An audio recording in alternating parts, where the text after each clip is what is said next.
यहां भी यज्ञ उन्होंने किया, यह भी सिद्ध होता है।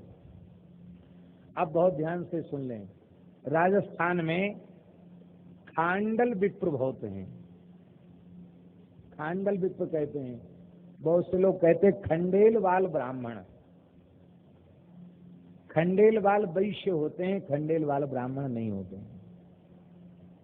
अज्ञान के कारण राजस्थान के कुछ ब्राह्मण अपने को खंडेलवाल ब्राह्मण कहने लग गए, कुछ लोग अपने को खांडल ब्राह्मण कहने लग गए। अब हम जो कह रहे हैं प्रमाण से उसे स्वीकार करो, वही लिखा करो, उसी का प्रचार करो, वही स्वीकार करो। आप लोग बड़े भाग्यशाली हैं। आप लोगों की संज्ञा, आप लोगों की उत्पत्ति का वर्णन तीर्थ यात्रा पर्व में है।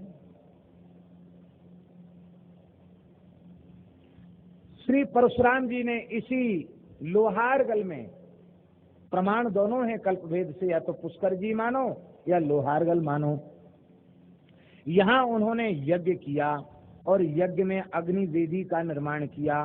कितनी बड़ी यज्ञ वेदी बनाई, कई श्लोक हैं। वेदीम चाप्य ददत भैमीम कश्यपाय महात्मने दशभ्यामायतां कृत्वा नवोत्सेधाम विषाम पते। कहते महात्मा कश्यप को सोने की वेदी का दान दिया।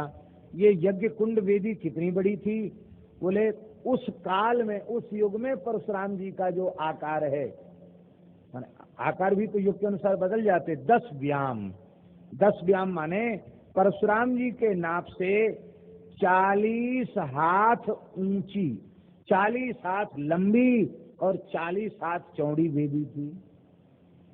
और ऊंची कितनी थी, बोले 36 व्याम।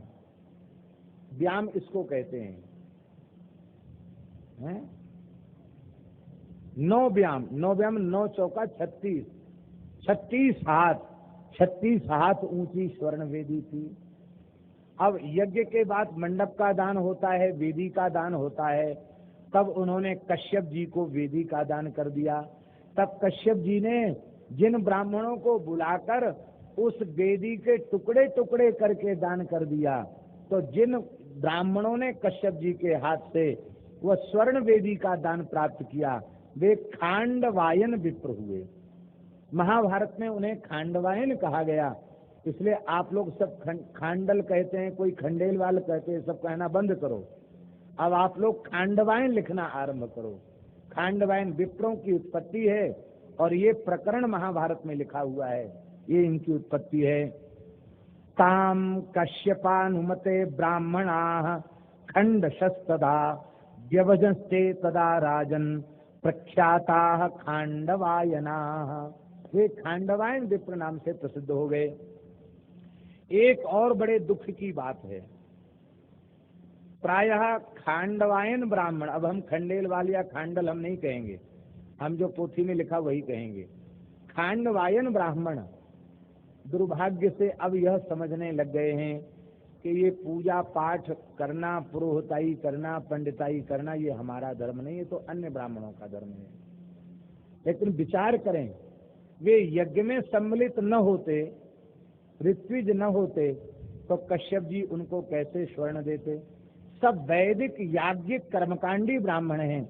इसलिए हमारी प्रार्थना है, सभी ब्राह्मणों से प्रार्थना है, समय से आप यज्ञोपवीत धारण करें, गायत्री का जप करें, संध्या करें, सूर्यार्घ दें, खान पान और विचारों को अत्यंत पवित्र करें, सबके लिए आवश्यक है।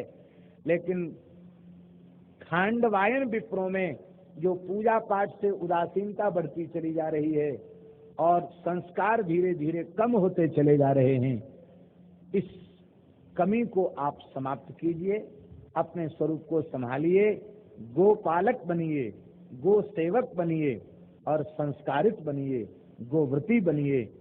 और महाराज कश्यप जी का आशीर्वाद है परशुराम जी का आप लोगों को। परशुराम जी ने सोना दिया है, आशीर्वाद है कि तुम दरिद्रता का शिकार नहीं होगे। महाराज खांडवायन विप्र दरिद्र भी होंगे तो समय आने पर वे फिर धनाढ्य हो जाएंगे। ये परशुराम जी की कृपा उनके ऊपर है। इसलिए समय से बालकों के यज्ञोपवीत आदि संस्कार अवश्य कराना चाहिए। बोलो श्री परशुराम जी महाराज।